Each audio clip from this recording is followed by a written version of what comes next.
الحمد لله وكفى وسلام على عباده الذين اصطفى أما بعد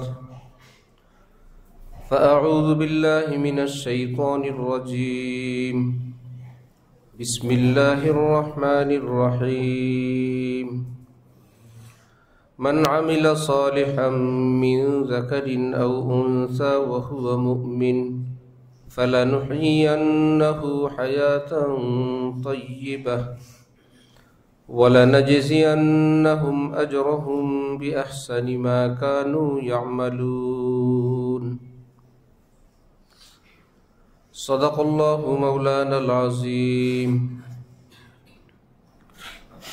وقال رسول الله صلى الله تعالى عليه وسلم لترك ذرة مما نهى الله عنه أفضل من عبادة الثقلين أو كما قال رسول الله صلى الله تعالى عليه وسلم محترم মুসল্লিয়ান কিরাম, আমি আল্লাহ পাক রব্বুল আলামিনের পবিত্র কালামের অংশবিশেষ তেলাওয়াত করলাম এবং হযরত রাসূল করিম সাল্লাল্লাহু আলাইহি ওয়াসাল্লামের একখানা হাদিস শরীফ পাঠ করলাম। আল্লাহ পাক কোরআন শরীফ এবং হাদিস শরীফের কামেল হেদায়েত আমাদের সকলকে দান করেন। কোরআনে পাক হাদিসে পাকের সহি ইলম আমাদের সকলকে নসিব ফরমান। আমাদের জীবনের সমস্ত গুনাহ, আমাদের আপনজন প্রিয়জনের গুনাহ মাফ করে দেন। বাকি জীবন আল্লাহ পাকের রেজামন্দি সন্তুষ্ট নিয়ে বাঁচার তৌফিক দান করেন। আল্লাহ পাক রব্বুল আলামিন কোরআনে পাকে ইরশাদ করেন, এই পৃথিবীতে যে নেক আমল করবে, আমি আল্লাহকে মেনে চলবে, আমি তার যেমনিভাবে আখিরাত সুন্দর করব, তার দুনিয়াও সুন্দর করে দিব। যে আমাকে অস্বীকার করবে, আমার বিধানকে অস্বীকার করবে, যেমনিভাবে আমি তাকে পরকালে জাহান্নাম দিব, তার দুনিয়াটাও আমি অশান্ত তিক্ত বানায় দিব। এই পৃথিবীতে বেঁচে থাকার জন্য, একটু সুখ শান্তির জন্য, আরামের জন্য পৃথিবীর মানুষ কত কিছু করে সুখে বেঁচে থাকার জন্য। কোরআনে পাকে আল্লাহ পাক রব্বুল আলামিন ইরশাদ করেন, আলা বিযিকরিল্লাহি তাতমাইন্নুল কুলুব। সুখ তালাশকারীরা, আমার বান্দারা বান্দিরা, খুব মনোযোগ সহকারে শোনো, আমি আল্লাহকে মানার মধ্যে, আমার এতাআতের মধ্যে, আমার হুকুম পালনের মধ্যেই তোমাদের অন্তরের শান্তি নিহিত আছে। এর বাইরে তোমাদের শান্তি খুঁজতে পারবে কিন্তু শান্তি পাবে না। শান্তি বিযিকরিল্লাহ, আই ফি যিকরিল্লাহ, কামা আন্নাস সামাকাতা তাতমাইন্নু ফিল মা লা বিল মা। যে ইবাদতের সঙ্গে লেগে থাকলে মজা লাগবে না, ইবাদতের ভিতরে ডুবে থাকলে মজা লাগবে। মাছ পানির সঙ্গে লেগে থাকলে তার ভালো লাগে না, পানির ভিতরে ডুবে থাকলে তার ভালো লাগে। তাকে যদি একটু পানির সঙ্গে টাচ লাগায় রাখা হয় যে তুমি পানি ছাড়া বাঁচতে পারো না, এই তো তোমার পানি, তোমার মাথাটা, তোমার লেজটা, তোমার বডির একটা অংশ, তোমার সেই প্রিয় পানির সঙ্গে আমরা টাচ করে দিয়ে রাখলাম, যুক্ত করে রাখলাম। সে বলবো আমার এতে আমার শান্তি নাই, আমাকে ডুবান, আমাকে গভীর পানিতে যেতে দেন, কমপক্ষে আমাকে ডুবতে দেন। ঠিক আল্লাহ পাক আমাদের দিলকে সৃষ্টি করলেন এভাবে, একে ইবাদত বন্দিগির সঙ্গে টাচ লাগায় রাখলে সে খুশি না, বরং আল্লাহর হুকুমের মধ্যে, এতাআতের মধ্যে, আল্লাহর মান্যতার মধ্যে, আল্লাহ পাকের রেজামন্দিওয়ালা কাজের মধ্যে ডুবায় রাখলে আল্লাহ পাক রব্বুল আলামিন বলেন, তাতমাইন্নু, তোমাদের অন্তরটা একদম মুতমাইন, প্রশান্ত, আরামদায়ক হয়ে যাবে, সুখে ভরপুর হয়ে যাবে। দেখবা যে চতুর্দিকে সুখ আর সুখ। তখন বিশাল অট্টালিকা সেটাও সুখ, বিশাল বাড়ি গাড়ি সেটাও সুখ, ভাঙ্গা ঘর সেটাও সুখ, সেরা কাপড় সেটাও সুখ, পোলাও কোরমা বিরিয়ানি সেটাও সুখ, আর শুকনা রুটি চাটনি সেটাও সুখ। কারণ আমি আল্লাহ যখন অন্তরের সুখ দান করি, সেই সুখটা ছড়ায় মাথা থেকে পা পর্যন্ত সবটার মধ্যে ভরপুর হয়ে যায়।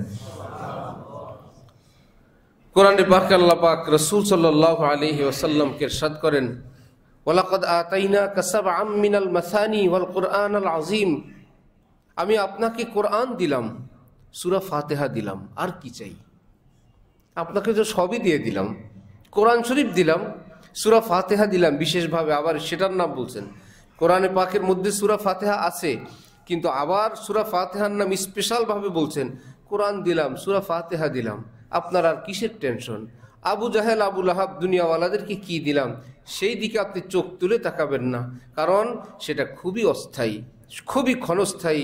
হাজার কষ্ট মেহনতের পর ঘর হইল, বাড়ি হইল, অট্টালিকা হইল, ব্যবসা বাণিজ্য হইল, সেটা তো সুখ না, সেটা তো শান্তি না, সেটা আমার সাথেও থাকবে না। হজরত ওয়ালা করাচি আমাদের দাদা পীর, আল্লাহ পাক হজরতের কবরকে নূর দ্বারা ভরপুর করে দেন।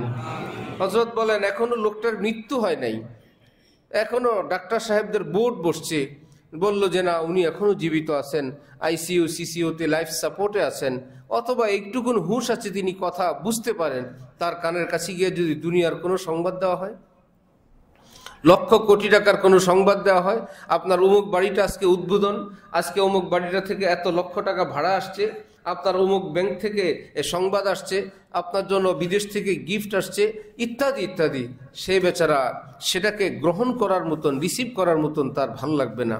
বলবে বাবা এগুলো শোনার আমার সময় নেই, শুধু এইটুকুন, যদি এইটুকুন বুঝ থাকে, বলবে দোয়া করো ঈমান নিয়ে যেন দুনিয়া থেকে যাইতে পারি।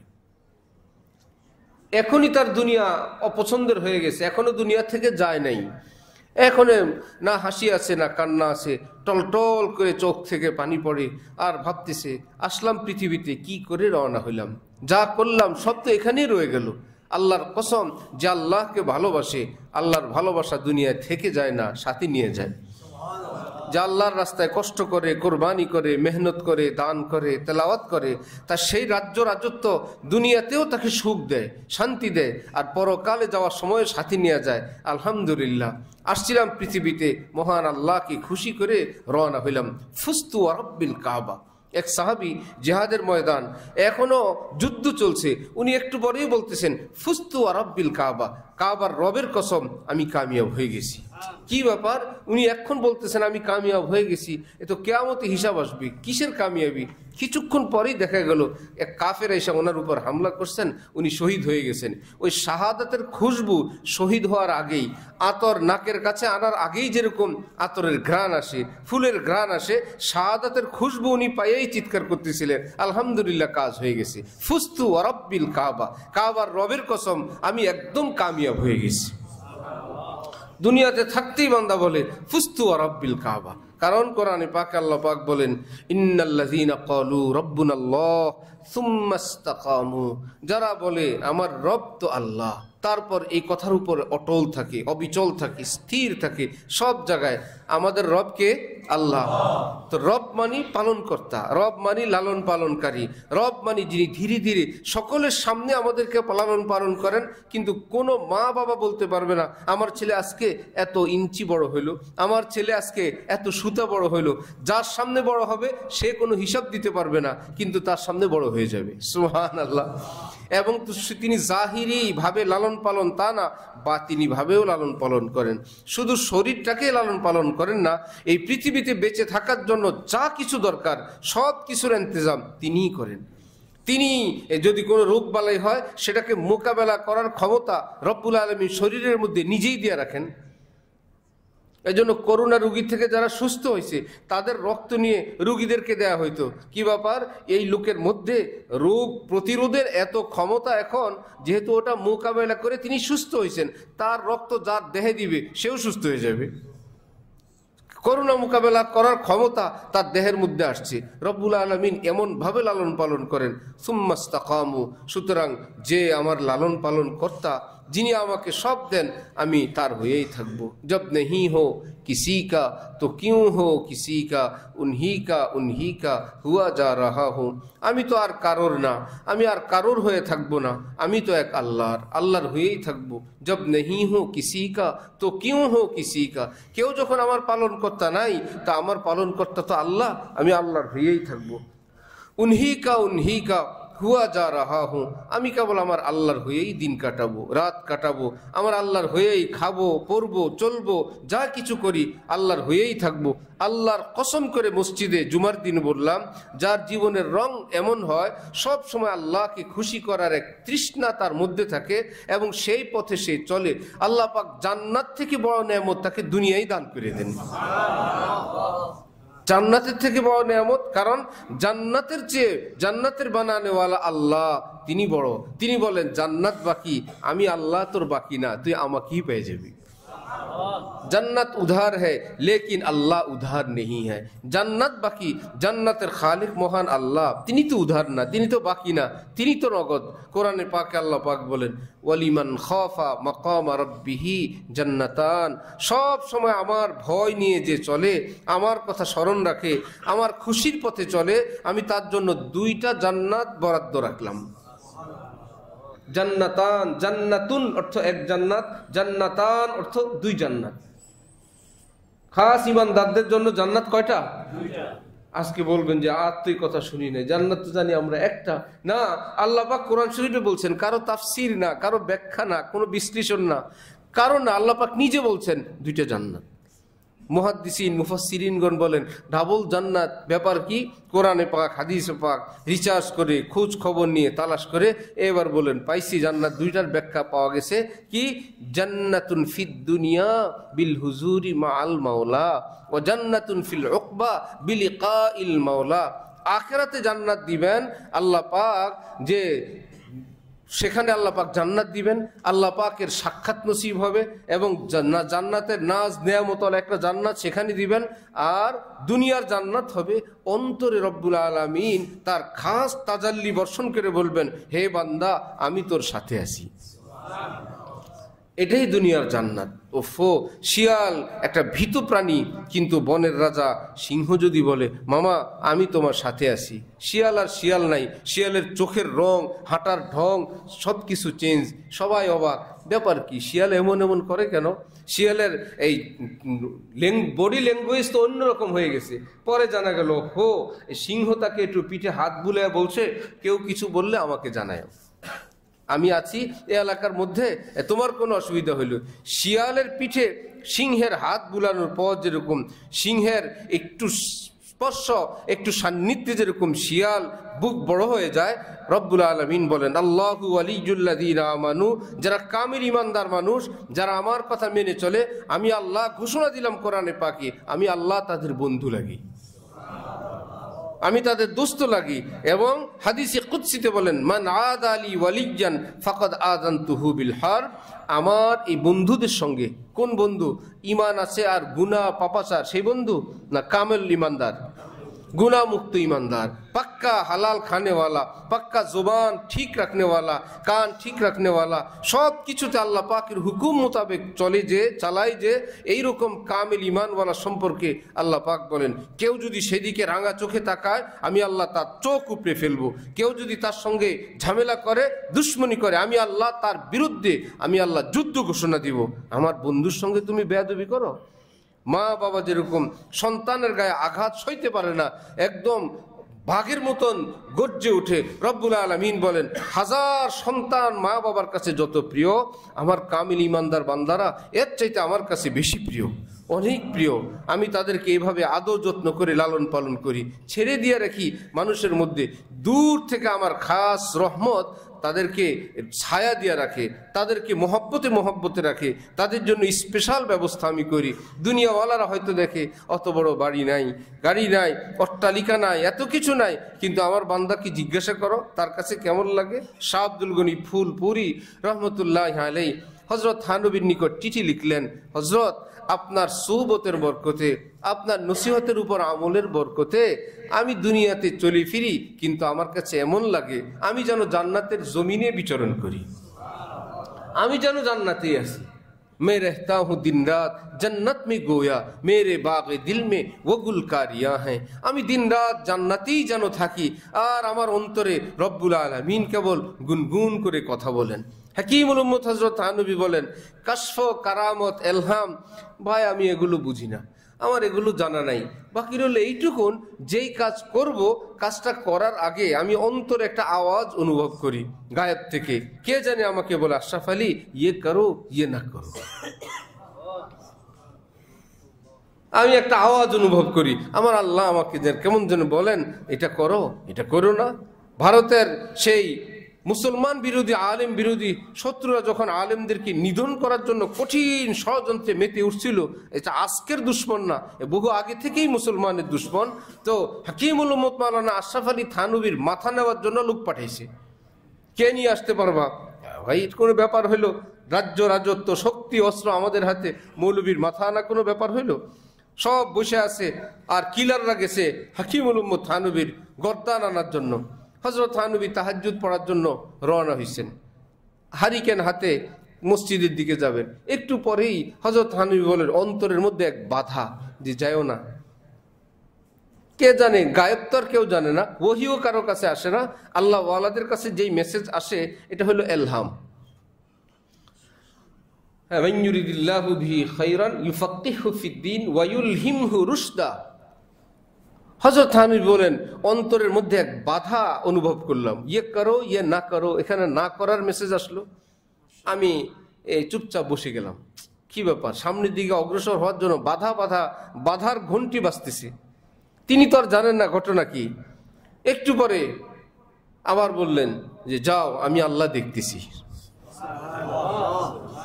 তিনি বসছেন, বসার থেকে উঠে আবার হারিকেন হাতি নিয়ে রওনা হয়েছেন। দুশ্মনরা একদম সামনে অস্ত্র হাতে, বিশাল বড় অস্ত্র হাতে হাকিমুল উম্মতের সামনে দাঁড়ায় গেল। হযরত থানভীর চেহারায় নজর পড়ার সঙ্গে সঙ্গে এমন কাঁপুনি উঠছে সবকটার, কাঁপতে কাঁপতে অস্ত্র হাত থেকে পড়ে গেছে, কোন রকম পালায় নিজের জীবন নিয়ে ভাগছে।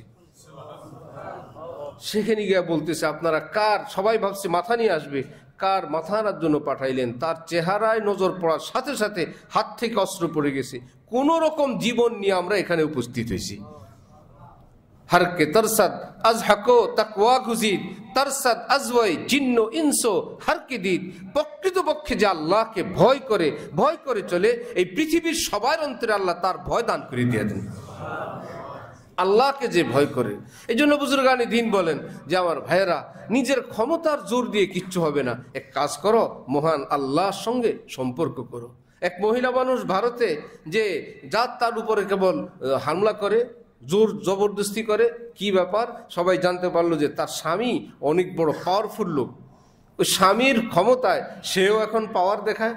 এখন একদিন স্বামী বাড়িতে নাই, সব মহিলার আশপাশের ঘিরে ধরছে যে আমাদেরকে অনেক অত্যাচার করে, আজকে শায়েস্তা করব।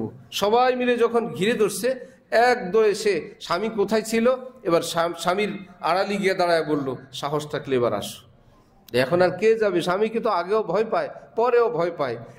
এক বুজুর্গ এই ঘটনাকে ব্যক্ত করে বলেন কি, সাই ভরসা জানকে পাপ কিয়া ভরমু। হিন্দিতে, সাই ভরসা জানকে পাপ কিয়া ভরমু জैसे নার কুক্রম করে আর ছুপে পিয়া কে উড়। যে স্বামীর ভরসা করে অনেক ভুল বিচ্যুতি করছে, আর সবাই যখন তাকে তাড়া দিল, গিয়ে এখন স্বামীর আড়ালে পাশে গিয়ে দাঁড়ায় এখন বলতেছে, আমি এখন আর দুর্বল না, হে আল্লাহ আপনি আছেন বলে আমরা তো অনেক ভুল বিচ্যুতি করে ফেলছি, এখন তো আযাব গজব বিপদ আমাদেরকে তাড়া দিচ্ছে, আমরা আল্লাহ আপনার ছায়ার তলে থাকতে চাই, যাতে পৃথিবীর কোন আযাব গজব আমাদেরকে আর ধাওয়া দিতে না পারে। আল্লাহ আমরা আপনার রহমতের ছায়ায় থাকতে চাই। আল্লাহ পাক আমাদেরকে সেই রকম ঈমানওয়ালা হওয়ার তৌফিক দান করেন। আল্লামা ইকবাল বলেন, তায়রে লাহুতি উস রিজিক সে মৌত अच्छी जिस रिजिक से आती हो परवाज में कोताही। আমার মুমিন ভাই, তুমি তো প্রতিক্ষণে প্রতি মুহূর্তে আল্লাহর দিকে উড়ন্ত এক পাখি। কারণ আমার শায়েখ হযরতওয়ালা ঢালকানগর বলেন, পৃথিবীর কোনো সরকার নাই, তার কর্মকর্তাদেরকে এই মাসে মাসে সপ্তাহে সপ্তাহে প্রমোশন দিবে। কারণ এত স্তর উপরে নাই যে 60 বছর পর্যন্ত তাকে প্রমোশন দিতে থাকতেই পারবে। আর উপরে কোনো পদ অল্প কয়েকটা স্তর আছে, খুব ভেবে চিনতে মেপে মেপে দেয় 2-4 বছর পর, 5 বছর পর। কারণ দিতে দিতে কোন জায়গায় দিবে? প্রেসিডেন্ট প্রধানমন্ত্রীর উপরে উঠে দিবে, একটা জায়গায় গিয়ে তো শেষ করবে। এই জন্য খুব স্লো ভাবে দেয়। আর এত লোককে কি দিবে? খুব ধীরে ধীরে দেয়। হযরত আলা আমার শায়েখ বলেন, কিন্তু আল্লাহ দরবারে আল্লাহ প্রত্যেক মুমিনকে প্রতি মুহূর্তে প্রমোশন দিতেই থাকেন। একবার আল্লাহ বলল একটু প্রমোশন, সুবহান আল্লাহ বলল একটু প্রমোশন, জিকির করলো একটু প্রমোশন, 1 টাকা 10 টাকা দান করলো একটু প্রমোশন। একটু আগে ইমানের যে পজিশনে তিনি ছিলেন, একটু পরে আর সেই পজিশনে থাকেন না। কারণ একটু আগে ইমানের বয়স ছিল 10 বছর, এখন ইমানের বয়স 10 বছর 1 দিন। একটু পরে ইমানের বয়স বাড়তে থাকে। রব্বুল আলামিন শুধু ইমানটা বুকি নিয়ে আছে বান্দা, কোনো আমল নাই, ইমানের বয়সটা বাড়ছে না, রব্বুল আলামিন তাকে তারাক্কি দিতেই থাকেন। সে এখন আর নতুন ইমানদার না, একটু পুরান ইমানদার। সে কালকের ইমানদার না, এখন নতুন ইমানদার। সে এখন আর কালকে সওয়াব নিয়ে বসে নাই, আজকে ফজর পড়ছে, সুতরাং তার প্রমোশন আরেকটু হয়েছে, আজকে জুমা পড়ছে, ইত্যাদি করছে প্রতি মুহূর্তে।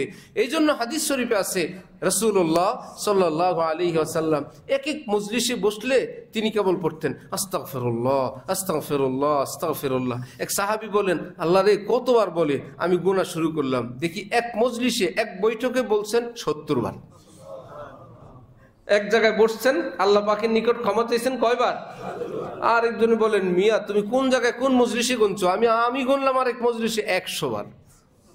তুমি 70 নিয়ে বসে আছো, আমার কাছে 100 বারের তথ্য আছে। শুধু বলতেন আস্তাগফিরুল্লাহ।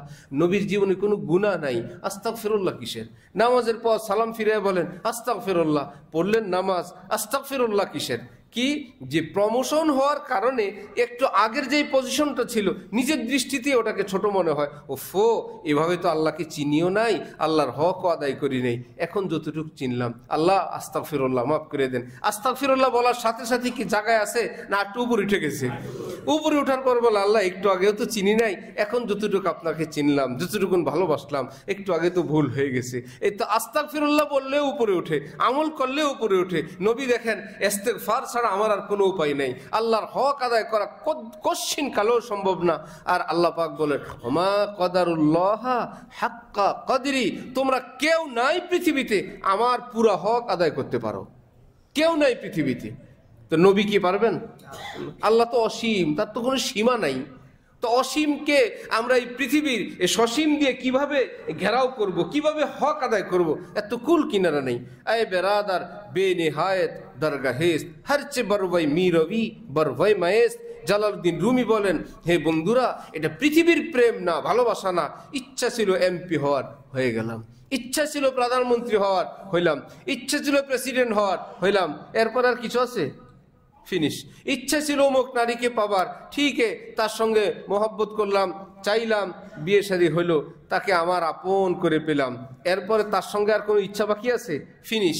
কাছে পাওয়ার ছিল, কাছে পেয়ে গেছি। বউ বানানোর দরকার, স্বামী বানানোর দরকার ছিল, সেটা বানানো হয়ে গেছে, ইন্তেহা। কিন্তু রব্বুল আলামিনের সঙ্গে প্রেম সাগরের এমন কোনো ঘটনা নাই যে ইচ্ছা ছিল এই করার, যা পেয়ে গেছি, আর কিছু বাকি নাই। বরং রুমি বলেন, হারচে বরওয়াই মিরবি, আল্লাহর প্রেম সাগরে ঝাঁপ দিয়ে যতটুকুন তুমি অগ্রসর হইলা, আনন্দ লাগছে, ভালো লাগছে, সামনে কিন্তু আনন্দ আরো বেশি। ছিল মসজিদের বাইরে, আসছে মসজিদে, আল্লাহ এত মজা, সুবহানাল্লাহ। ভুল করছি সারা জীবন, আসি নাই মসজিদে, অনেক ভালো তো ভাই, আসরেও আসবো। আল্লাহ আসরে আসছে, এখন দেখে ভীষণ ভালো লাগে। এখন বলে না, মাগরিবে আমি আরো 2-4 রাকাত নফল পড়বো। আল্লাহ নফল পড়ে দেখে এতে অনেক মজা। পরে বলে না, দেখি কতজন মুনাজাত দেয় লম্বা লম্বা, আমিও একটা মুনাজাত দিব। হাত পেতে বসে আছে, বলে আল্লাহ হে এতদিন কোথায় ছিলাম, এ তো আরো মজা। এখন শুনে, হে ভোর রাতে যদি নামাজ পড়ে তো আরো মজা।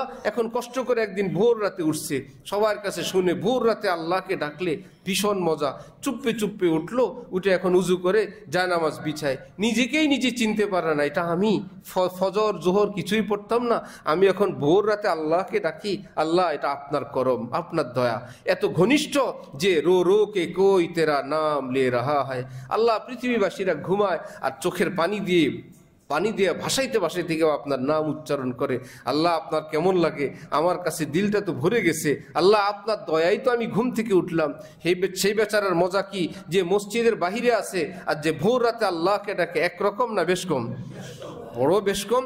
এখন বলো তেলাওয়াত যদি পারতাম, একটু কোনো আলিমের নিকট গিয়ে কষ্টে মষ্টে একটু সূরা শিখছে, আল্লাহ মনে হয় 7 রাজার ধনের চেয়ে বড় কোনো ধন পেয়ে গেছি। ওই লোকের চেহারা, সুরত, চাল চলন সব কিছু পরিবর্তন। আলহামদুলিল্লাহ আমি একটু কোরআন শরীফ পারি। আল্লাহ এর মধ্যে সে নিয়ত করছে, শুনলাম কাবা নামে নাকি ঘর আছে একটা আল্লাহর, নবীর রওজা নাকি আছে মদিনায়, যদি দেখতে পারতাম। এখন সে দোয়া করে, কাবা সুনতে হ্যাঁ কে ঘর হ্যাঁ বড়ে দাতা কা রিয়াজ, জিন্দিগি হ্যাঁ তো ফকিরোं का भी फेरा होगा। পুরো পৃথিবীর মানুষ যাকে কেন্দ্র করে সেই দিকে সেজদা দেয়, কাবা নামক একটা ঘর নাকি এই পৃথিবীর ভূমিতে আছে। জীবন থাকলে একদিন অধমক ঘুরে আসবে। এখন প্রতিদিন দোয়া করে, আয় আল্লাহ আমি কাবা যাব, আয় আল্লাহ আমি আপনার নবীর রওজায় যাব, যে রওজার দাম আল্লাহর আরশের চেয়ে বেশি, কাবার চেয়ে বেশি। কারণ আল্লাহর পরে সবচেয়ে বড় কে? রাসূলুল্লাহ সাল্লাল্লাহু আলাইহি ওয়াসাল্লাম। আল্লাহর পরে বড় কি আরশ? আল্লাহর পরে বড় কি কাবা না নবীজি? নবীজি কি আরশে থাকেন না মদিনায় থাকেন? সুবহানাল্লাহ। আল্লাহ আরশের চেয়ে দামি জায়গা। আদব গাহেস্ত জেরে আসমা আজ আরশে নাজুকতর, জুনায়েদ নফস গুমতর করদামি আয়াত, জুনায়েদ বাইজিদ ইজা। যে ডক্টর ইকবাল বলেন, জানো পৃথিবীর মানুষেরা, এই আসমানের নিচে জমিনের মধ্যে এক জায়গা আছে, এত আদবের জায়গা রে ভাই, আল্লাহর আরশের থেকেও আরো সূক্ষ্ম ব্যাপার সেবার সেখানে, আরশ থেকেও আরো মারাত্মক জায়গা। জুনায়েদ বাগদাদি, বাইজিদ বুস্তামির মতন আল্লাহর ওলিরাও যখন মদিনায় যায়, মদিনার আদব রক্ষার জন্য তারা থরথর করে কাঁপতে থাকে, আল্লাহ কোনো ভুল না হয়, আল্লাহ কোনো বেয়াদবি না হয়। এইবার যেই বেচারা ছিল মসজিদের বাইরে, আসলো ভিতরে, পড়লো নামাজ, পড়লো তাহাজ্জুদ, করলো দোয়া মুনাজাত, শিখছে কোরআন, এখন দান করে, সদকা করে, এখন শখ জাগছে, আল্লাহ তৌফিক দিলে হজেও যাব। সুবহানাল্লাহ। আল্লাহ তৌফিক দিলে আল্লাহর ঘরও দেখে আসবো। 2-4 টাকা করে জোগাড় করে আর কেবল আল্লাহ পাকের কাছে দোয়া করে, সব সময় দোয়া, আয় আল্লাহ আমাকে দেন, আয় আল্লাহ আমাকে দেন, আয় আল্লাহ আমাকে আপনার ঘর দেখান। বুজুর্গানি দিন বলেন যে 2 আমল করবে, রোজানা দোয়া করবে, আর দ্বিতীয় আমল প্রতিদিন কিছু টাকা জোগাড় করবে, একটা ব্যাংকে, সিন্ধুকে, নির্দিষ্ট কোনো নিরাপদ জায়গায়, আমি আল্লাহর ঘর দেখার জন্য এটা জোগাড় করলাম, আল্লাহ আপনি নিয়েন। বুজুর্গানি দিন বলেন ওই টাকা দিয়ে যদি গেল তো গেল, অথবা ওই ব্যাংকের টাকা ব্যাংকেই রয়ে গেছে, আল্লাহ পাক তাকে এর বাইরেই তাকে আল্লাহর ঘর দেখায় দিবেন। আমাদের এক দোস্ত বেচারাই বয়ান শুনছে বহু বছর আগে, তো সে নিয়ত করে আমল শুরু করলো, নিজের বাসায় ব্যাংকে টাকা জোগাড় করা শুরু করলো, রোজানা দোয়া শুরু করলো। ভালো যে কবে যাব, একজনের এক কোম্পানিতে সে চাকরি করেন, তো মালিক তাকে ভালোবেসে একটা শেয়ারের মতন দিয়ে রাখছেন, যে ঠিক আছে চাকরি করেন, আপনি কত নেন হিসাব রাখেন, বেতন টেতন না, একটা নির্দিষ্ট ভাগ আমি আপনাকে দিয়ে দিব। ভালো, তো সে চাকরি করেন, সবই তো মালিকের, টাকা জোগাড় করে। এর মধ্যে একদিন এসে আমাকে বলল যে আমার ওই হজের জন্য, উমরার জন্য জোগানো টাকাটা, এখান থেকে টাকাগুলো চুরি হয়ে গেছে। বলেন তো কত কষ্ট, তার চোখের পানি আর কষ্ট, আবার জোগাড় করা শুরু করছে। হঠাৎ একদিন ওই তার মালিক বলল যে আপনি পাসপোর্ট আছে না, পাসপোর্ট করেন। সেই বেচারা তো জানে না টাকা জোগাড় করার গল্প আর চুরির গল্প। আপনাকে হজে পাঠাবো ইনশাল্লাহ। এর মধ্যে আসলো করোনা, এখন তো হজ বন্ধ, করোনার পরে শুরুর দিকে খুললো উমরা, এখন বললো হজে যখন যাবেন যাবেন, আপাতত উমরা করে আসেন। শেষে উমরা করে আসলেন। উমরা করে আসার পর মালিক বলতেছে এখন তো হজ অ্যাভেলেবেল হয়েছে, পরের বছর ঠিক আছে এখন হজ করে আসেন। ব্যাংকের টাকা ব্যাংকে রয়ে গেল, আল্লাহর বান্দা হজও করে আসলো, উমরাও করে আসলো, আল্লাহর ঘরও দেখে আসছে, নবীজির রওজাও দেখে আসছে। আমার ভাই, ইন্নামাল আমালু বিন্নিয়াত, বান্দা যখন পাকা কোনো বিষয়ের নিয়ত করে, এর জন্য নিজের সাধ্য সামর্থ্য অনুযায়ী পাক্কাপাকি চেষ্টা শুরু করে, এইটুকুনি বান্দার কাজ, এরপরের টুকুন বান্দার কাজ না। আমার যা আছে ক্ষমতা আমি এইটুকুন। হযরত আবু বকর সিদ্দিক আল্লাহর রাস্তায় যা দিছিলেন হযরত ওমরের চেয়ে অনেক কম, কিন্তু হযরত আবু বকর এই কথা বলতে পারছেন, যা ছিল সব দিয়ে দিছি। বলতে পারেন নাই, আমার যা ছিল আমি সব দিয়ে দিছি, সংখ্যায় কিন্তু অল্প। হযরত ওমর অর্ধেক দিচ্ছেন, ওই অর্ধেক হযরত আবু বকরের পুরাটার চেয়ে অনেক বেশি, কিন্তু বলতে হবে কি অর্ধেক। হযরত আবু বকর দিলেন অল্প, কিন্তু এইটুকুন বললেন আমার যা ছিল আমি সব দিয়ে দিছি, আমার জন্য আল্লাহ এবং আল্লাহর রাসূল যথেষ্ট। এটাই বান্দার কাজ। আমার যতটুকুন সাধ্য সামর্থ্য ছিল আমি সবটা দিয়ে চেষ্টা করছি। রব্বুল আলামিন বলে তোমার ডিউটি কমপ্লিট, এবার আমার কাজ শুরু। এই জন্য বান্দাকে বলে কাসেব, আল্লাহকে বলে খালেক। বান্দা হইল উপার্জনকারী, আল্লাহ পাক হইলেন সৃষ্টিকারী। আমরা উপার্জন করব, আমরা আমাদের কাজ করব। গাছ লাগানো বান্দার কাজ, পানি দেওয়া বান্দার কাজ, বেড়া দেওয়া বান্দার কাজ, সার দেওয়া বান্দার কাজ, এর যাবতীয় যত্ন নেওয়া কার কাজ? বান্দার কাজ। গাছটাকে বড় করা, ফল দেওয়া আল্লাহ পাক বলেন তুমি তোমার টুকুন করো। এবার ভিতর থেকে পাতা বের করতে পারবো না বাবু, এটা আমার। ভিতর থেকে পাতা কেউ বের করতে পারবে? কয়টা পাতা বের হবে না। এটা ফুল, এটা তোমার কাজ না। এই গাছের ঢাল তৈরি করা তোমার কাজ না। সেখানে ফল, ফলের আগে ফুল দিব, ফুলের ভিতরে ফল দিব, সেটাতে রং দিব, সেটাতে মিষ্টি দিব, সবুজ দিব, তারপরে রং সুন্দর দিব, আবার আমি একটু ফ্লেভারও দিয়ে দিব। সুবহানাল্লাহ। হ্যাঁ, কোনদিন এক ফলের মধ্যে আরেক ফলের ফ্লেভার আসে না। যে আল্লাহ আম তো কাঁঠালের মতো লাগছিল, যে না, রব্বুল আলামিন বলেন কোন জায়গায় কোন ঘ্রাণ দিব আমার কাছে নির্ধারিত আছে, কাকে কি বডি দিব এটা আমার নির্ধারিত আছে। তুমি শুধু তোমার টুকুন করো, আমি আমারটা করব। ইবতিদা করনা হ্যায় মুশকিল, ইন্তেহা মুশকিল নেহি, কাম কো খুদ কাম পৌঁছা দেতা হয় আঞ্জাম তক। কাজ যখন শুরু করে আমার ভাই, এই কাজ মানুষকে ধীরে ধীরে অগ্রসর করতে থাকে, একটার পর একটা তাকে আগাইতেই থাকে। কাম কো খুদ কাম পৌঁছা দেতা হয় আঞ্জাম তক। ইবতিদা করনা হয় মুশকিল, ইন্তেহা মুশকিল নেহি। কাজ শুরু করাটা কষ্ট, শেষ করা কষ্ট না। কারণ শুরু করাটা আমাদের কাজ, এটাকে শেষ করা কার কাজ? আল্লাহর কাজ। গাছে ফল দিবে এই আশাই তো আমাদের শেষ চাওয়া, সেই ফল দেওয়াটাকে আমাদের কাজ না আল্লাহর কাজ? কষ্ট হইলো আমাদের জন্য শুরু করাটা। কাম কো খুদ কাম পৌঁছা দেতা হয় আঞ্জাম তক। ইবতিদা করনা হয় মুশকিল, ইন্তেহা মুশকিল নেই। যে কাজ শুরু করাটা কষ্টের, কিন্তু শেষ করাটা কষ্টের না। চূড়ান্ত পর্যায়ে নিয়ে যাওয়াটা কষ্টের না, কারণ সেটা তো মহান আল্লাহর। এই জন্য আমার ভাই, আমি আমার কাজ করব, আমরা আমাদের কাজ করব, আল্লাহ আল্লাহর কাজ করবেন। আল্লাহ পাক বলেন ইন তানসুরুল্লাহ ইয়ানসুরকুম। যদি তোমরা আমাকে হেল্প করো, সহযোগিতা করে, আমি তোমাদের সহযোগিতা করব। আল্লাহ আপনার আবার সহযোগিতা লাগে। কোরআন শরীফে সরাসরি ইন তানসুরুল্লাহ, যদি তোমরা আমার সাহায্য করো আমি তোমাদের সাহায্য করব। আল্লাহ কি কোনো সাহায্যের মুহতাজ? কারো কোনো ধরনের হেল্প সহযোগিতা কি আল্লাহ পাকের লাগে? এইবার তাফসীর ওয়ালারা বলে আরে আল্লাহ পাক বললেন এর কি এমন ভাবে যাতে তুমি মনে করো এই কাজটা তো করা দরকার, এটা করলে আল্লাহ পাক মনে করবেন আমি আল্লাহকে নুসরত করলাম। আল্লাহরে কি নুসরত করব? খোঁজ নিয়ে জানা গেছে আমাদের নিজের নুসরতের নাম আল্লাহ। আল্লাহ নুসরত রাখছেন। নুসরত কি আল্লাহ না নিজের? মা বাবা কি বলে এটা খাইলে বা খুশি হব, মা খুশি হবে, খাইলাম আমি, খুশি হবে মা। এই মা যেরকম নিজের নাম দেন আমার আপনার কল্যাণকে, আমার আপনার পেট ভরাকে, আমার আপনার সুস্বাস্থ্যকে, মা সেটাকে নিজের মনে করে নেন যে তুমি খাওয়া মানে আমি খাওয়া, তোমার সুখ আমার সুখ। ঠিক রব্বুল আলামিন বলেন তোমার নিজের উপকার মানে আমার উপকার, এটা তুমি আমার উপকার করলা, যাতে করে এই উপকারটা বড় হয়ে যায়। বান্দা তখন মনে করবে শুধু ব্যাপারটা আমার না, আমি আমারটা করব কি করব না আমার ব্যাপার। আল্লাহ পাক বললেন না, এটা আমারও ব্যাপার। এখন তো আর নিজের হাতে নাই, এত আর বর্জন করা যায় না। আল্লাহ পাক নিজের নাম দিছেন। যে মা ছোট্ট ভাইকে, এক ভাই আরেক ভাইকে যখন টাকা দেয় না, মা কি বলে তখন? আমাকে দাও। দেখেন না এরকম এক ভাই আরেক ভাইকে যখন দেয় না, শেষে মা মধ্যখান থেকে মিডিয়া হয়ে কি বলে আচ্ছা আমাকে দাও। এখন বাচ্চা লজ্জা পায় যে মাকে কিভাবে না দেই, মা নিয়ে ভাইয়াকে দিয়ে দিল। যে তোমার ভাইয়াকে বললে তুমি দিবা না, না ভাইয়াকে দিব না, আব্বুকে দিব না। মা যখন হাত দেয় তখন আর বাচ্চা ফেরত দিতে পারে না।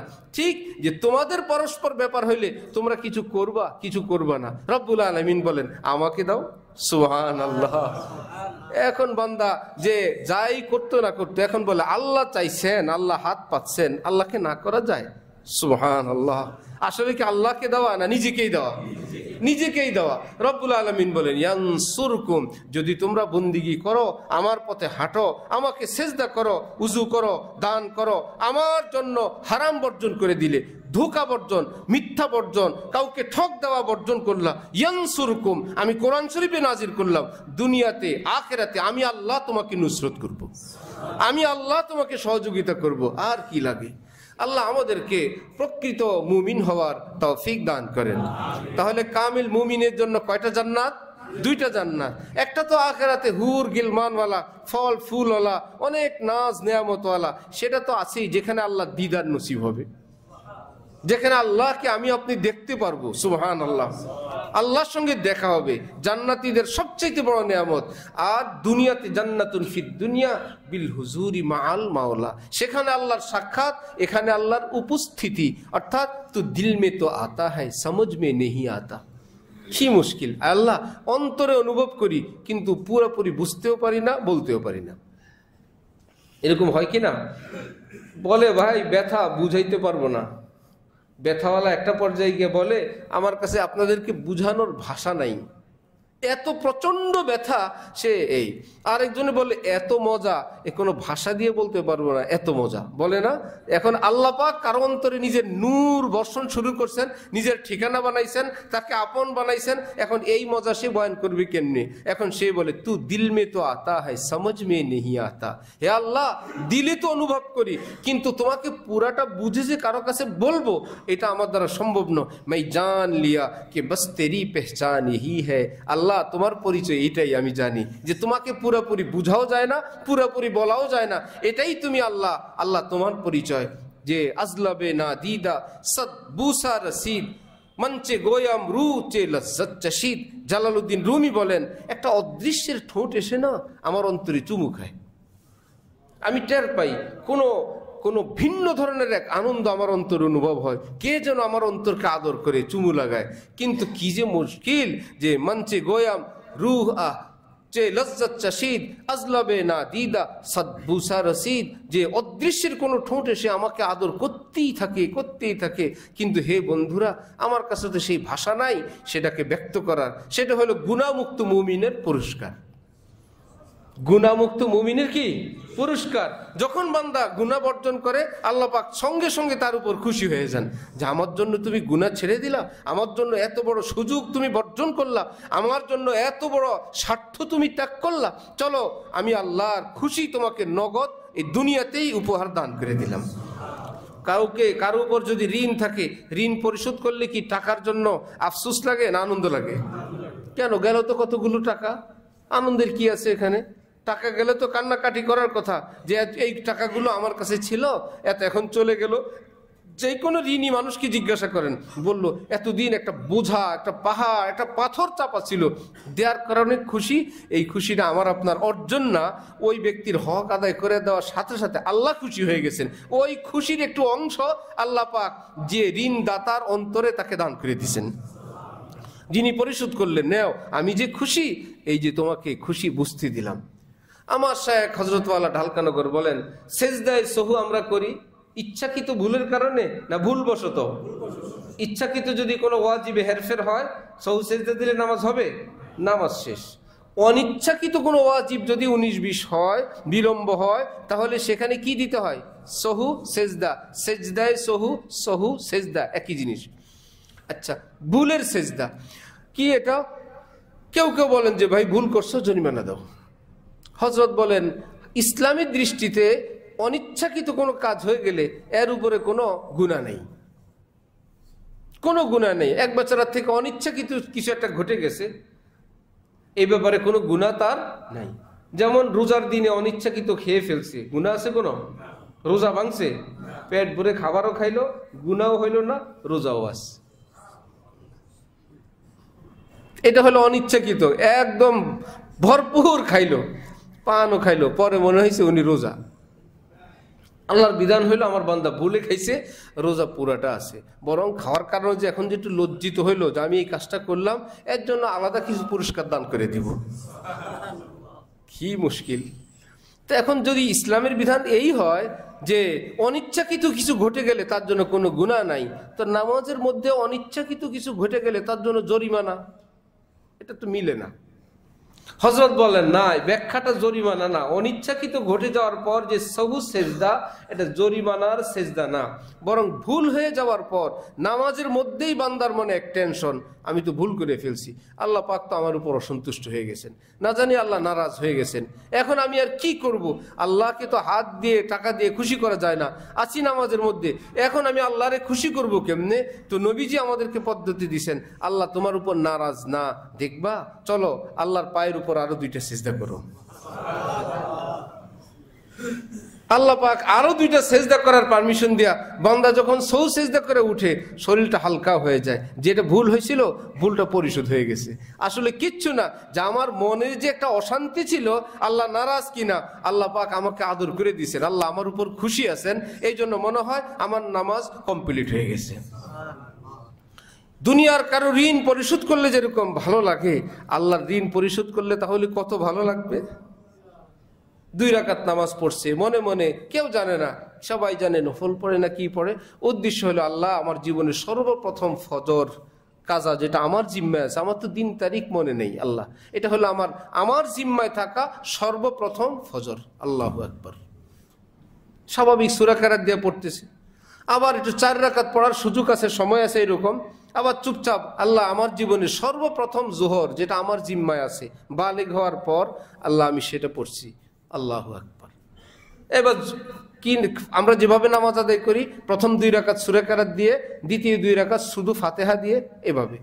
আর কাজা নামাজের জন্য আলাদা কোনো সূরা কেরাতও নাই, আলাদা কোনো পদ্ধতি নেই, আমাদের এই নামাজ শুধু মনে মনে নিয়ত করব, আমার এই নামাজটা কোন নামাজ, সর্বপ্রথম কাজা নামাজ, যে কোনো এক সাইড দিয়ে শুরু করতে হয়, অথবা সর্বশেষ কাজা নামাজ যেটা আমার সর্বশেষ ফজর কাজা হয়েছিল সেই ফজর, আল্লাহু আকবার। মুখে বলতে হবে না, মনে মনে সর্বশেষ যে জোহর কাজা হয়েছিল, তার মানে যে কোনো এক দিক থেকে শুরু করবেন, সর্বপ্রথম দিক থেকে অথবা সর্বশেষ। একটু সময় আছে, এই একদিন একটু কাজা নামাজ পড়ে দেখেন তো, দুনিয়ার ঋণ পরিশোধ করলে ভালো লাগে, আল্লাহর ঋণ পরিশোধ করলে কত ভালো লাগে। এই জন্য আমার ভাইয়েরা, মুমিন এই সবটা জাগতিক এবং বাহ্যিক জগৎ নিয়ে চলা, এটা মুমিনের বৈশিষ্ট্য না। শুধু চোখে দেখা এবং বস্তুবাদীদের মতন হওয়া, যে যা দেখি তাই মানি, যা দেখি না তাই মানি না, কথা তো খুব সুন্দর, আস্তে আল্লাহকে অস্বীকার করে বসে দিছি, যা দেখি না তা মানিও না। আসলে উদ্দেশ্য হলো অত লম্বা কথা না, উদ্দেশ্য হলো তোমরা যে আল্লাহ আল্লাহ বলো, তোমাদের আল্লাহকে আমরা দেখিও না মানিও না, ওই কথা পর্যন্ত তো একদিন মুসলমানকে নেওয়া যায় না। এইখানে ক্লাস 1, 2, 3, 4, 5, 6, 7 পর্যন্ত মোটামুটি আধা কাফের বানানো কমপ্লিট হওয়ার পর এইবার একদম পুরো সবকটা দেয় যে অবিজ্ঞানী কোনো, এই বিজ্ঞান জগতে অবিজ্ঞানী কোনো কথা মানা আমাদের জন্য সমচীন না। সবাই বলে ঠিক, এক ঠিকই সব বেঈমান হয়ে গেছে, এক ঠিক দিয়ে সব কাফের হয়ে গেছে। অবিজ্ঞানী কথায় কান দেওয়া যায় না। আমরা কি বিজ্ঞানের বান্দা না আল্লাহর বান্দা? আরে ভাই, বিজ্ঞান তুমি বিজ্ঞানী জায়গায় থাকো, আল্লাহর স্থানে তুমি যেও না। আল্লাহ তো আল্লাহ, তিনি অদৃশ্য, তিনি গায়েব, তিনি গোপন থেকেই এত কিছু করেন। রব্বুল আলামিন বলেন যে আমি যে আছি এটা আবার তোমাকে এমনি বোঝানো লাগে? তুমি ধোঁয়া দেখলে তো আগুনের কথা নিজে নিজেই বলো, ধোঁয়া উঠে, ভাই আগুন লাগছে রে, আগুন তো দেখো নাই, আগুনের কথা কেমনে বলো না, ধোঁয়া দেখছি তো, আগুন না থাকলে কি আর ধোঁয়া হয়? হযরত ইমাম আজম আবু হানিফা নাস্তিকদের সঙ্গে বহস করবেন, সময় মতন যান না, একটু পরে গেছেন। সবাই বলল যে কি বহস করবো, ওয়াদা ঠিক নেই, আসার কথা কখন, আসে কখন। উনি বললেন ভাই আসবো কেমনে, আমি নদী পার হওয়ার জন্য এসে দেখি কোনো নৌকা খেয়া কিচ্ছু নেই, অনেকক্ষণ দাঁড়ায় আছি। তারপর আসলেন কিভাবে? বললাম দেখলাম হঠাৎ একটা গাছ আসছে, কোত্থেকে একটা গাছের টুকরা আসলো, একটু পরে দেখলাম গাছটা টুকরা টুকরা পিস পিস হয়ে যেতেছে। তারপরে দেখলাম অটোমেটিক গাছগুলো পিসগুলো জোড়া লেগে যাচ্ছে, একদম নৌকার মতন হয়ে গেছে। তারপরে আমি তো অবাক, ওই নৌকার মধ্যে আমি বসলাম, নৌকা কোনো মাঝি নাই, কোনো লোক নাই, নৌকা আমাকে এই পাড়ে নিয়ে আসছে। এখন ওই বিজ্ঞানীরা বলে শুনছেন, অসম্ভব কথা, এটা নিজে নিজে গাছ কারো কাছে আসে, নিজে নিজে গাছ টুকরা হয়, নিজে নিজে নৌকা হয়ে যায়, আর নিজে নিজে এখানে আসে, এগুলো মানুষ ছাড়া হয় না। ইমাম আবু হানিফা বলেন বহস তো এটা নিয়েই, নিজে নিজে কিছু হয় না, ছোট্ট একটা নৌকা নিজে নিজে হয় না, আসমানটা নিজে নিজে হয়ে গেছে না, সুবহানাল্লাহ। এই জমিন নিজে নিজে হয়ে গেছে, গাছ নিজে নিজে হয়, নৌকা নিজে নিজে হয় না। হ্যাঁ, অমুক ভবন নিজে নিজে হয় নাই, অমুক ঘরের রং নিজে নিজে দেওয়া হয় নাই, ফার্নিচার নিজে নিজে আসে নাই, ব্যবসা নিজে নিজে অফিস খোলে না, কেউ না কেউ খুলতে হয়, কেউ না কেউ আড়াল থেকে হোক, কম্পিউটার দিয়ে হোক, রিমোট দিয়ে হোক, কোনো না কোনো জায়গা থেকে দূর থেকে কন্ট্রোল করে। ছোট্ট বাচ্চার খেলনা নিজে নিজে খেলে, মুরব্বীরা বলে নিজে নিজে খেলে না, ওই যে বাচ্চা ঘরে বসে বসে এটাকে রিমোট দিয়ে চালায়, তাকে দেখা যায় না। এই রিমোট দিয়ে যেরকম যে চালায় তাকে দেখা যায় না। এখন তো ড্রোন এবং কত কিছু নামছে। এই যদি বুঝো, রব্বুল আলামিন বলেন এই পৃথিবীর চাঁদ উঠে আর ডুবে নিজে নিজে না, রিমোট আমি আল্লাহর হাতে। নাস্তিকরা যেটা নিয়ে ওনাকে বলবেন এক নৌকা দিয়ে বুঝিয়ে দিছে, আহা, নৌকা নিজে নিজে হয় না, পুরা পৃথিবীর সব কিছুই নিজে নিজে হয় না, আমার আল্লাহ গোপনে থেকে করেন। আবার আল্লাহ বলেন, শোনো, এই যে ফুল যে এত সুন্দর, আমার হাতের পরশে সুন্দর, চাঁদ যে এত সুন্দর, আমার হাতের পরশে চাঁদ সুন্দর। আই কামার ই আই দিল ই কামার খুস্তার ইয়া আঁকে কামর সাজাদ। এক বুজুর্গ বলেন, হে অন্তর, সত্যি করে বলো তো, চাঁদ বেশি সুন্দর না চাঁদের বানানেওয়ালা আল্লাহ বেশি সুন্দর? আই দিল ই শাকার খুস্তার ইয়া আঁকে শাকার সাজাদ। হে অন্তর, সত্যি সত্যি বলো তো, ইক্ষু বেশি মিষ্টি না যার হাতের পরশে আখ এবং ইক্ষুর ভিতরে রস আসে, মিঠা আসে, সে আল্লাহর নাম বেশি মিষ্টি? ফুল বেশি সুন্দর না ফুলের বানানেওয়ালা বেশি সুন্দর? সুবহানাল্লাহ। আমার ভাই, তিনি থাকেন আড়ালে, আমাদের কাজ তার উপর ঈমান রাখা, ইয়াকিন রাখা, বিশ্বাস রাখা। রব্বুল মাশরিকি ওয়াল মাগরিব, তিনি বলেন মাশরিক থেকে মাগরিব, পূর্ব থেকে পশ্চিম, সবটার প্রতিপালক আমি। লা ইলাহা ইল্লাহু, কেউ নাই আমি ছাড়া। ফাত্তাখিযহু ওয়াকিলা, সেই মহান মালিক আল্লাহকে তুমি তোমার কাজের উকিল বানাইবা। ফাত্তাখিযহু ওয়াকিলা, ওয়াকিল আছে না, উকিল আরবি শব্দ, কোরআন শরীফের শব্দ। ফাত্তাখিযহু ওয়াকিলা, আল্লাহর উকিল বানাইবা? তুমি হবা উকিল নিয়োগকারী, আমি হব তোমার উকিল, তোমার পক্ষে আমি আল্লাহ কাজ করব, আর আমি হলাম পৃথিবীর মালিক। আল্লাহ আমাদেরকে নি'মাল মাওলা ওয়া নি'মান নাসির। আল্লাহ পাক বলেন, তোদের আল্লাহ কত ভালো আল্লাহ, কত সাহায্যকারী আল্লাহ। আল্লাহ আমাদেরকে কামেল মুমিন হওয়ার তৌফিক দান করেন। আমার ভাই, পৃথিবীতে আসছি, আবার পৃথিবীর থেকে যাব। এখানে মধ্যখানে কয়েক রকমে আমরা থাকব।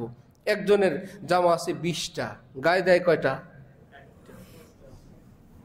আপনারা মনে হয় ডাবল ডাবল গায়ে দেন কেউ। যার 20টা জামা আছে, কয়টা গায়ে দেয়?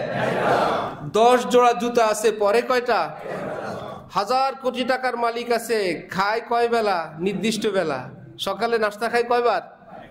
আগে খাইতো রুটি 2টা, এখন 20টা। 20টা যখন খাইতো, এর চাইতে টাকা বাড়ছে 100 গুণ, এখন 150 রুটি খায়। খাওয়া বাড়ে না আরো কমে? আরো কমে।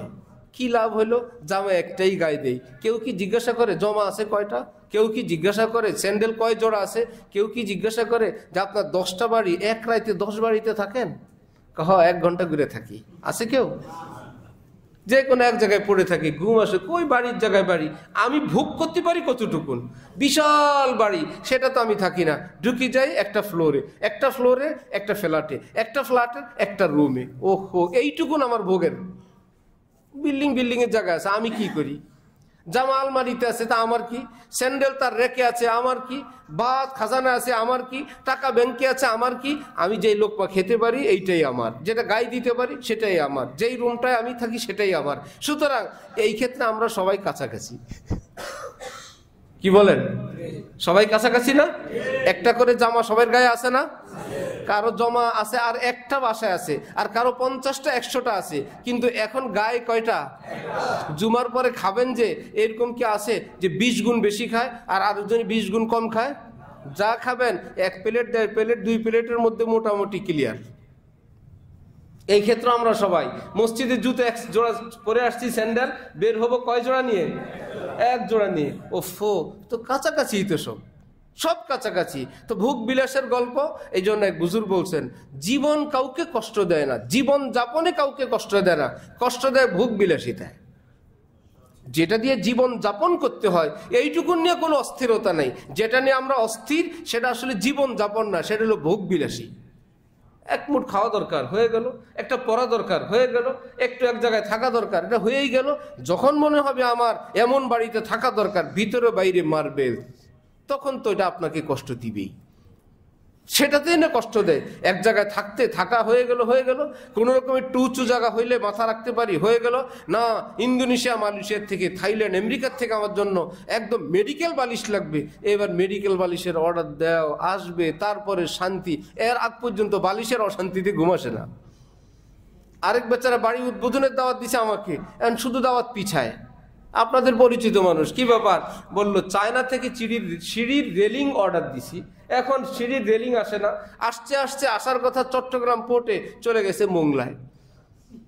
তারপরে এখন চট্টগ্রাম থেকে মোংলায় যাও, মোংলা থেকে এই করো সেই করো, বলে এখন আসতেছে না। এই জন্য আমার দাওয়াত পিছাইতে বহুত পরে গেছে দাওয়াত। এই বেচারা অশান্তিতে আছে কিসের? সিঁড়ির রেলিং এর।